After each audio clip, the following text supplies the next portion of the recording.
नमस्कार। शुरुआत करते हैं बड़ी खबर के साथ जो दिल्ली से है। घायल लड़के की मौत हो गई है। सुप्रीम कोर्ट के सामने आत्मदाह किया था। रेप पीड़ित और उसके दोस्त ने खुद को आग लगाई थी। फेसबुक लाइव के दौरान आग लगाई थी। घायल लड़के की इलाज के दौरान मौत हो गई है। बीएसपी सांसद अतुल राय पर आरोप लगाए थे।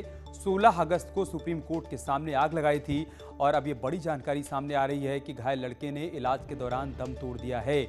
बड़ी खबर हम आपको दिल्ली से बता रहे हैं, जहां पर सुप्रीम कोर्ट के सामने आत्मदाह के मामले में अपडेट ये है कि घायल लड़के ने इलाज के दौरान दम तोड़ दिया।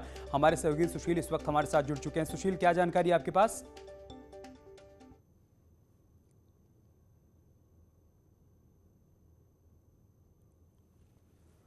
सुशील, आपको आवाज मिल पा रही है? संपर्क नहीं हो पा रहा है हमारा, लेकिन एक बड़ा अपडेट हम आपको बता रहे हैं। फेसबुक लाइव के दौरान दोनों ने आग लगा दी थी और बताया जा रहा है कि इलाज के दौरान लड़के ने दम तोड़ दिया है। लड़की की हालत अभी भी गंभीर है। बीएसपी सांसद अतुल राय पर गंभीर आरोप लगाए थे फेसबुक लाइव के दौरान और उसी दौरान दोनों ने आत्मदाह की कोशिश की थी, लेकिन अब इलाज के दौरान लड़के की मौत हो गई है। सुशील से हमारा संपर्क हो गया है। सुशील, क्या जानकारी, क्या अपडेट है आपके पास? जी देखिए अमित, साफ तौर से आज सुबह ये जानकारी फिलहाल आरएमएल की तरफ से शेयर की गई है और ये बताया गया है कि जो फिलहाल 16 अगस्त को दो जो कपल्स थे जिन्होंने सुप्रीम कोर्ट के डी गेट पर फिलहाल अपने आप को आत्मदाह करने की कोशिश की थी, उनमें से आज लड़के की फिलहाल मौत हो गई है। लड़की अभी फिलहाल वेंटिलेटर पर है, उसके भी हालात ठीक नहीं है, लेकिन लड़का फिलहाल अपनी जो जिंदगी की जो लड़ाई थी वो फिलहाल हार चुका है। इस पूरे मामले में फिलहाल उसने फेसबुक लाइव किया था और साथ साथ यूपी के एक नेता और यूपी के तमाम जो पुलिस अधिकारी हैं उन पर आरोप लगाते हुए उसने आत्मदाह की कोशिश की थी और सुप्रीम कोर्ट के बाहर उसने कहा था कि उसे न्याय मिलना चाहिए। हालांकि यूपी सरकार ने इस घटना के बाद मामले को तुरंत संज्ञान में लिया। मुख्यमंत्री ने जांच कमेटी बनाई है और साफ तौर से इस मामले में तमाम जो अधिकारी हैं उनसे पूछताछ चल भी रही है। लेकिन सबसे महत्वपूर्ण बात इस मामले में यह है कि जो फिलहाल आरोप लगाया गया था और न्याय की मांग करने वाला जो लड़का था वो फिलहाल आज सुबह लगभग 7:30 बजे अपनी जिंदगी की जो जंग थी वो हार गया। जी, बहुत शुक्रिया सुशील, आपका हमारे साथ जुड़ने के लिए और जानकारी हम तक पहुंचाने के लिए।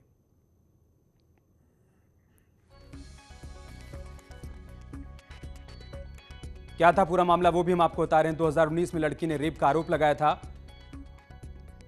रेप पीड़ित और चश्मदीद गवाह ने आत्मदाह की कोशिश की थी। सुप्रीम कोर्ट के सामने दोनों ने आग लगा ली थी। 16 अगस्त को सुप्रीम कोर्ट के सामने उन्होंने आग लगाई थी और अब ये जानकारी सामने आ रही है कि इलाज के दौरान लड़के की मौत हो गई है।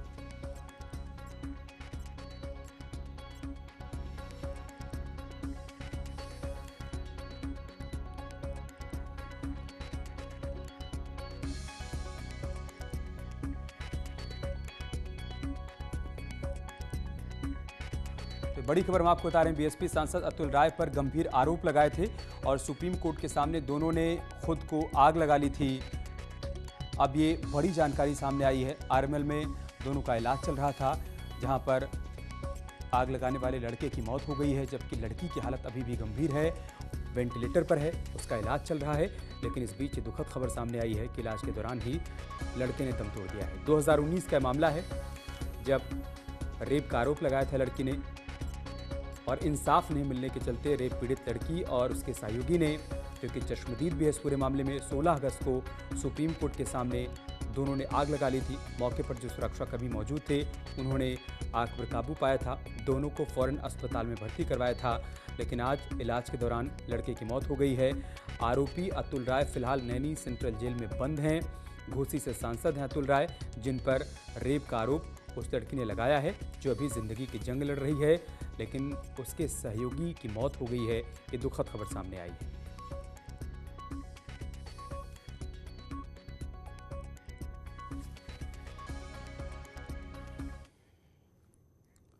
और अब खबर गाजियाबाद से है। बारिश का कहर यहां पर देखने को मिला है, उसका एक वीडियो वायरल हो रहा है। ये वीडियो टीला मोड़ थाना क्षेत्र के भारत सिटी का है। बारिश से टीला मोड़ इलाके की बाउंड्री टूट गई थी, जिसके बाद बाहरी नाले का पानी सोसाइटी में भर गया था। ये तस्वीर देखिए आप, भयानक हालात यहां पर देखने को मिल रहे हैं।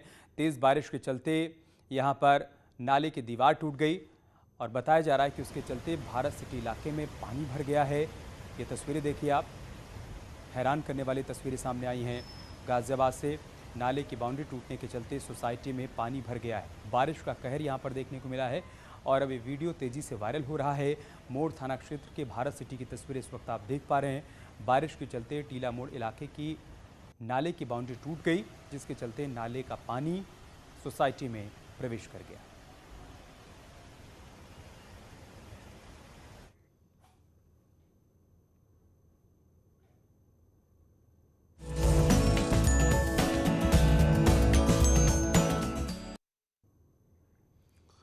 और अब बात करते हैं एक अच्छी खबर की। भारतीय फार्मास्यूटिकल कंपनी जायडस कैडिला की कोरोना वैक्सीन ज़ाइकोव डी को डीजीसीआई ने इमरजेंसी यूज़ के लिए मंजूरी दे दी है। ये दुनिया की पहली डीएनए बेस्ड वैक्सीन है। इसे 12 साल और उससे ज़्यादा उम्र के बच्चों और बड़ों को लगाया जा सकेगा। जायडस कैडिला के मुताबिक उसने भारत में अब तक 50 से ज़्यादा सेंटर्स पर वैक्सीन के लिए सबसे बड़ा क्लिनिकल ट्रायल किया है। ये देश में उपलब्ध होने वाली चौथी और मंजूरी पाने वाली छठवीं वैक्सीन है। अब तक भारत में सीरम इंस्टीट्यूट की कोविशील्ड, भारत बायोटेक की कोवैक्सीन और रूस की स्पुतनिक इस्तेमाल हो रही है। मॉडर्ना और जॉनसन एंड जॉनसन को मंजूरी मिल चुकी है, लेकिन अभी तक ये वैक्सीन भारत में उपलब्ध नहीं है। इस बीच ये बड़ी खबर, अच्छी खबर सामने आई है। 12 साल से ज़्यादा उम्र के बच्चों के लिए वैक्सीन को मंजूरी मिल चुकी है। इसको अगर हम कहा जाए तो मेडिकल से ये बच्चों के लिए एक नई वैक्सीन जो आती है जायडस की, एक वरदान की तरह साबित होगी। अभी तो हम लोग एडोलेसेंट ग्रुप में 12 से 18 के बीच में कोई हमारे पास वैक्सीन नहीं थी जो उनको हम दे पाते। ये पहली वैक्सीन है वर्ल्ड की जो कि डीएनए बेस्ड है। इसका मतलब यह है कि इसको जो म्यूटेंट वायरस आएगा उसको इस वैक्सीन को हमें मॉड्यूलेट करने में ज़्यादा समय नहीं लगेगा, तो म्यूटेंट वायरस के खिलाफ भी हम लोग इसमें काम कर सकते हैं। थर्ड डोज के बाद इसकी एफिकेसी 100% है। ये पहली वर्ल्ड की वैक्सीन है जिसकी थर्ड डोज के बाद एफिकेसी 100% है। नंबर 3, पेनलेस वैक्सीन है। कोई इसमें this is a needle free vaccine, कोई हमें इंजेक्शन की ज़रूरत नहीं है। ये इंट्राडर्मल हम लोग फार्मा जेट है उससे हम लोग लगा देंगे। तो मैं सोचता हूँ कि ये वैक्सीन एक चमत्कार की तरीके से आई है, हमारे बच्चों के लिए वरदान है। और 12 से 18 साल के बीच के बच्चों को निसंकोच, पेरेंट्स को, माँ बाप को इन बच्चों को वैक्सीन जरूर लगवानी चाहिए। और हमारे सहयोगी दीपांकर भट्ट इस वक्त हमारे साथ जुड़ चुके हैं। दीपांकर, अभी तक हर किसी के मन में यही सवाल था कि बच्चों के लिए वैक्सीन कब आएगी। ये अच्छी खबर सामने आई कि बच्चों के लिए वैक्सीन को भी मंजूरी मिल गई है। हाँ बिल्कुल अमित, बड़ी राहत की खबर है और खास तौर पर बच्चों को लेकर जो माँ बाप की चिंता रहती है, पेरेंट्स की चिंता रहती है। और उत्तराखंड में अगर बात करूं तो 38 लाख से 40 लाख के बीच में बच्चों की संख्या है। मेरे साथ इसमें डीजी हेल्थ डॉक्टर तृप्ति बहुगुणा है जो चाइल्ड स्पेशलिस्ट भी हैं और उत्तराखंड के स्वास्थ्य महानिदेशक भी हैं। उनसे जानते हैं कि मैम ये जायडस कैडिला की जो नई वैक्सीन आई है बच्चों के लिए 12 साल से ऊपर, कितनी बड़ी राहत है? ये एक बहुत खुशखबरी की और राहत की बात भी है कि हमारे जो है बच्चों के लिए जो बार बार ये बोला जा रहा था कि तीसरी लहर आएगी या कैसी भी लहर आएगी तो बच्चे इफेक्ट होंगे, बच्चे कैसे बचाए जाएंगे। यदि ये जो एक हमारी भारत सरकार ने इसको अनाउंस भी कर दिया है कि ये इन बच्चों को जो है वैक्सीन लगेगी, तो एक इस मंच से मैं ये कहना भी चाहूँगी कि वो विशेषज्ञ और जो रिसर्चर्स हैं जिन्होंने इसके ऊपर रिसर्च करके और फाइनली जो है बच्चों के लिए लगाने की अनुमति मिल गई है, तो एक बहुत बड़ी राहत की बात है। और पेरेंट्स को भी कहेंगे उन लोगों को कोई घबराने की बात नहीं, जैसे और वैक्सीन्स लगती हैं बच्चों को लगाई भी जाती हैं, तो ये भी एक तरह की वैक्सीन है और लगाना भी चाहिए। हाँ बस ये है, मैं सबको एक मैसेज भी देना चाहूँगी कि वैक्सीन लगाने के बाद भी कोविड अप्रोप्रिएट बिहेवियर ज़रूर अपनाएं, क्योंकि उसका जब अपनाना बहुत ज़रूरी है। कोविड वैक्सीन लग जाती है, लगने के बाद भी होने के चांसेस होते हैं, लेकिन इसमें जो उसकी जो खतरनाक जो इसके इफेक्ट्स होते हैं उसको वो कम कर देती है। एक चीज़ जो देखने को मिली पिछले 2 लहरों में कि बच्चे कम इफेक्ट हुए, बच्चों पर असर कम पड़ा। क्या अभी भी मतलब इससे सुरक्षा उनकी और बढ़ेगी ज़रूर, लेकिन बच्चों के खतरे की जद में बच्चे हैं? हाँ बच्चों में ये कह सकते हैं दोनों लहर में ऐसा नहीं है कि बच्चे अफेक्टेड नहीं हुए, बच्चे अफेक्टेड हुए हैं। और ये रिसर्चर्स भी कहते हैं कि लगभग जो है बच्चे को होता भी है तो 90% दीपांकर एक बात मैम से और पूछिए, उसमें भी कुछ एक बात और पूछिए कि कब से वैक्सीन लगनी शुरू हो जाएगी, क्या प्रक्रिया आगे अपनाई जाएगी, उसके बारे में भी क्या पूरा रोड मैप तैयार कर लिया गया है क्या? मैम जैसे सेंटर से अप्रूवल मिल गया, अब स्टेट के लिए कब शुरुआत हो जाएगी, कब यहाँ पर 12 साल से ऊपर के बच्चों को वैक्सीन लगनी शुरू हो जाएगी? नहीं, वो जैसे भारत सरकार के दिशा निर्देश आएंगे और जैसे वैक्सीन की अवेलेबिलिटी होगी तभी शुरू हो जाएगी। तो अमित, आपने सुना डीजी हेल्थ जो चाइल्ड स्पेशलिस्ट भी हैं, उत्तराखंड के स्वास्थ्य महानिदेशक भी हैं कि बच्चों को ये वैक्सीन लगाई जाए, घबराने की इसमें कोई जरूरत नहीं है। और राहत की बात यह है कि जो माँ बाप के मन में एक चिंता की बात यह रहती थी कि बच्चे थर्ड वेव में इसकी जद में ना आए, तो ये वैक्सीन कहीं ना कहीं प्रोटेक्शन शील्ड बनकर यहाँ पर आई है। अमित, लखनऊ से अनामिका भी हमारे साथ जुड़ चुके हैं। अनामिका, तीसरी लहर की आशंका एक तरफ जाहिर की जा रही थी, स्कूल भी खुल रहे थे, लोगों में डर था, वैक्सीन अभी आई नहीं है, बच्चे स्कूल जाएंगे, बाहर निकलेंगे, संक्रमित हो सकते हैं। इन सब के बीच बहुत अच्छी खबर सामने आई है कि बच्चों के लिए वैक्सीन को मंजूरी दे दी गई।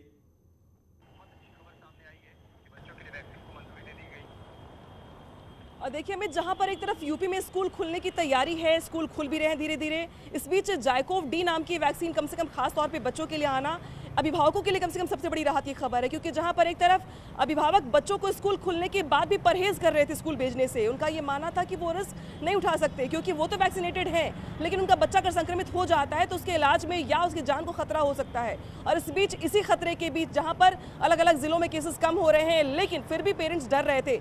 अब इस वैक्सीन के आने के बाद अभिभावकों को बहुत हद तक राहत मिलेगी और उन्हें ये लगेगा कि वैक्सीन लेने के बाद से बच्चा उनका सुरक्षित है, स्कूल निकल सकता है, स्कूल जा सकता है, खेल कूद सकता है, जिंदगी पटरी पर लौट सकती है। तो कम से कम ये राहत की खबर है उन पेरेंट्स के लिए भी, साथ ही सरकार के लिए भी, क्योंकि सरकार के लिए भी बहुत चिंता का विषय था और शायद यही वजह था कि थर्ड वेव की आशंका के बीच यूपी सरकार की ओर से पीको बेड, नीको बेड बनाए जा रहे थे, क्योंकि ये लग रहा था कि थर्ड वेव सबसे ज्यादा घातक बच्चों के लिए होगी।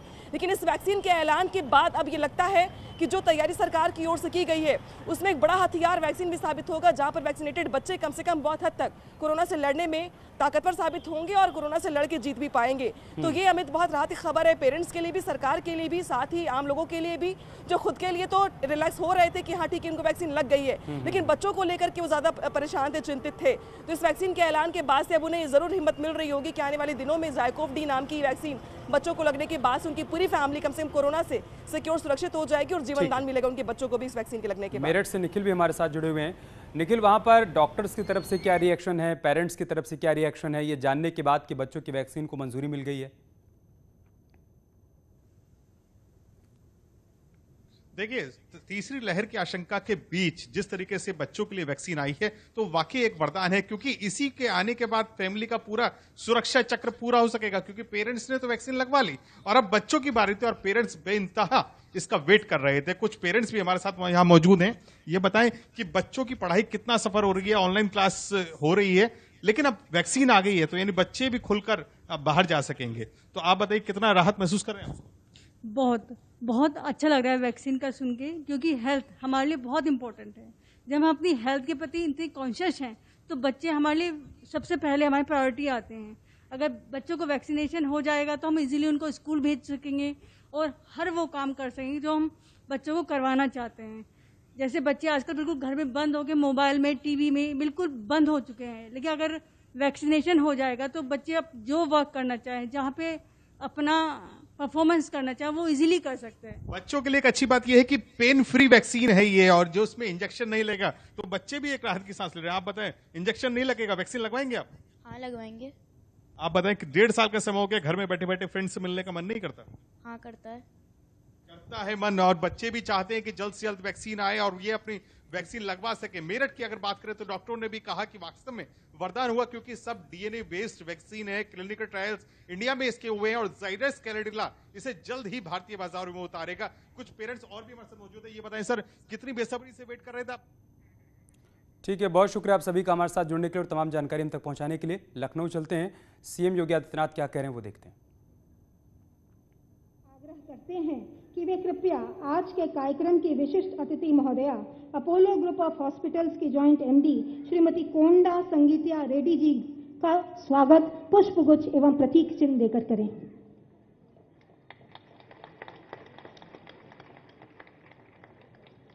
ओडीओपी के हस्तशिल्प का ये उत्पाद उत्तर प्रदेश की शान है। वाराणसी से भगवान श्री गणेश की ये प्रतिमा सादर पधारी है।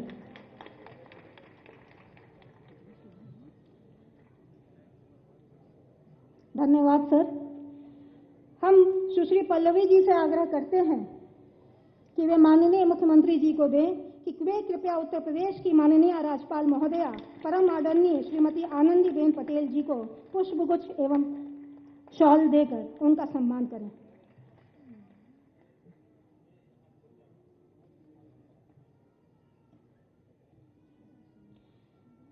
मंचासीन हैं उत्तर प्रदेश के deputy CM doctor Dinesh Sharma ji, वित्त मंत्री श्री सुरेश खन्ना जी, राज्य मंत्री महिला एवं बाल कल्याण श्रीमती स्वाति सिंह जी और राज्य महिला आयोग की अध्यक्षा श्रीमती भी है और वीर भूमि भी है। हर घर से फौज में भागीदारी करने वाले लोग इसी वीर भूमि से मिलते हैं और हम यह भी जानते हैं कि किस तरीके से फौज में आप लोगों ने प्रतिनिधित्व किया है। हमारे यहाँ बड़ी संख्या में लोग major general, lieutenant general, brigadiers, सैनिक भाई बड़ी संख्या में यहाँ से उन लोगों ने भागीदारी की है और ये हमारी सौभाग्य की बात है कि आज chief of the army staff, first chief defence staff, ये जनरल विपिन रावत, वह भी उत्तराखंड से है। ये भी हम सबके लिए सौभाग्य की बात है। हम आज जनरल विपिन चंद्र जोशी जी को भी याद करते हैं जिन्होंने chief of the army staff के रूप में यहाँ देश का नेतृत्व किया और वह भी उत्तराखंड से थे। उसी तरीके से हमारे Devendra Kumar Joshi, chief of naval staff, उन्होंने भी उत्तराखंड का नेतृत्व किया है। ये सब हम सब जानते हैं। उन्होंने भी देश का नेवी में नेतृत्व किया है। ये सब हम जानते हैं।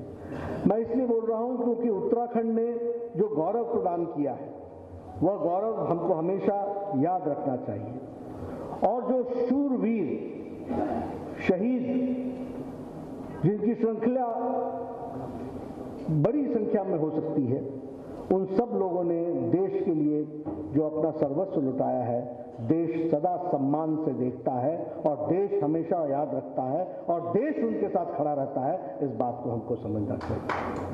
उनके सुप्रीम सैक्रिफाइस को हमको ध्यान में रखना चाहिए। मित्रों, हम जानते हैं कि मोदी जी के नेतृत्व में आर्म्ड फोर्सेस में एक विशेष विश्वास जगा है और कहने के लिए नहीं कह रहा हूं। लोगों ने चर्चाएं बहुत की आर्मी के बारे में, लोगों ने बहुत कुछ कहा, लेकिन आर्म्ड फोर्सेस के मोराल को, उनके जोश को, उनके साथ खड़े होने का संदेश अगर दिया है तो भारत के यशस्वी प्रधानमंत्री नरेंद्र मोदी जी ने दिया है। इस बात को भी हमको समझना चाहिए।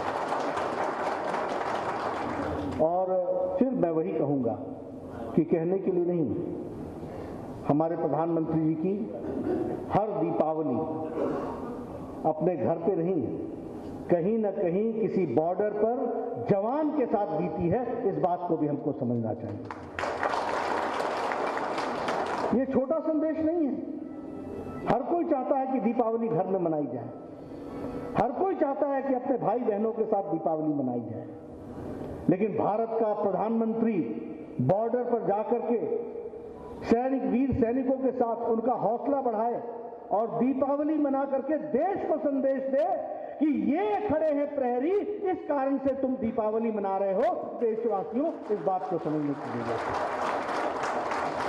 इसीलिए मैंने कहा कि मैं शब्दों में नहीं कह रहा हूं, ये इसका अर्थ और भाव हमको समझना चाहिए और उसको हमको ध्यान में रखना चाहिए। हम ये कह सकते हैं कि आज मोदी जी के नेतृत्व में देश सुरक्षित है, मजबूत है और तीव्र गति से बढ़ने के लिए आतुर है। ये सुरक्षा, ये मजबूती, ये प्रदान करने का जो नेतृत्व ने दिया है, तो बराबर में खड़े होकर के भारत की फौज ने भी उसी तरीके से जवाब दिया है, उसी तरीके से साथ खड़े होकर के जवाब दिया है। ये भी हमको समझना चाहिए। घटनाएं मैं बहुत कह सकता हूं, लेकिन फिर भी हमको ध्यान में रखने के लिए बहुत सी घटनाएं ऐसी हैं जिसको हमको अपने जहन में रखना बहुत ही आवश्यक होगा और उसको हमको जानना चाहिए। मित्रों, नेतृत्व के बदलने से क्या फर्क पड़ता है, इसको भी हमको समझना चाहिए। बहुत से लोग कहते थे डिफेंस के बारे में, डिफेंस की चिंता करनी चाहिए, डिफेंस की चिंता करनी चाहिए, लेकिन डिफेंस के बजट के बारे में किसी ने सोचा था क्या? मैं आंकड़ों के साथ बताना चाहता हूं।